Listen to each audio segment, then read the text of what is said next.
руководителем замечательного коллектива, который сейчас находится на этой сцене, оркестра русских народных инструментов «Золотая мелодия».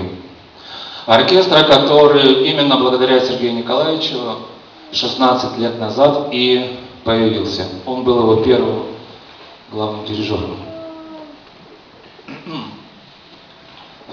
Для меня руководить таким коллективом одновременно и большая честь, и большая ответственность, потому что благодаря Сергею Николаевичу в коллективе собрались настоящие профессионалы своего дела, многие из которых начинали свой путь в оркестре под руководством Сергея Николаевича.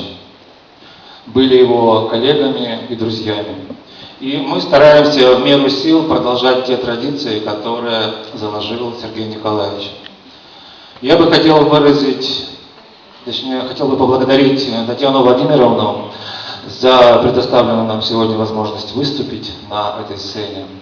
И в память о Сергее Николаевиче мы бы хотели исполнить романс Германа Карепанова на стихи Александра Пушкина в оркестровке Сергея Черезова «На холмах Грузии».